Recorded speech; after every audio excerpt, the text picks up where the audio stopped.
আসসালামু আলাইকুম। ফজরের নামাজ পড়ে সরাসরি মসজিদ থেকে এই জমিতে চলে আসছি। এটা পুরাটাতে গতকালকে সরিষা বুনছিলাম।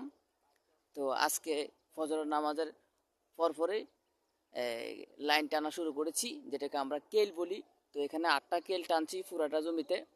সূর্যের আলোতে তেমন একটা দেখা যায় না। তো এটা শুরু করেছি আমি সকাল 6টা বাজে। তো এখানে 8টা কেল করছি প্রায় এখন 7:30 বাজে। প্রায় 1.5 ঘন্টা হয়ে গেছে। তার মধ্যে 15 মিনিট বিরতি দিছিলাম, সেখানে আমার 15 মিনিট গেছে। তো অড়াই করে সব মিলে আমার এখানে প্রায় 1.5 ঘন্টা লাগছে।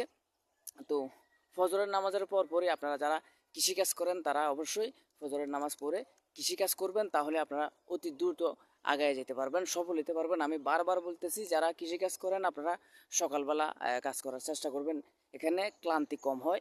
আপনি আমি 1.5 ঘন্টায় যে 8টা কিল করছি, এটা আপনার সারাদিনও করতে অনেক কষ্ট হয়ে যাবে। গরমের তাপের কারণে আপনি করতে পারবেন না।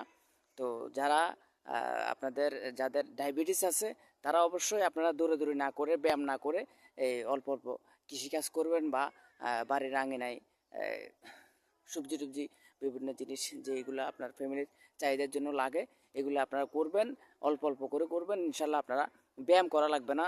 যাদের ডায়াবেটিস আছে তারা এই জিনিসটা ফলো করবেন, ইনশাল্লাহ আপনারা আপনাদের ডায়াবেটিস কন্ট্রোলে থাকবে। তো সবাই আমার জন্য দোয়া করবেন, সবাই ভালো থাকবেন, সুস্থ থাকবেন। আল্লাহ হাফেজ।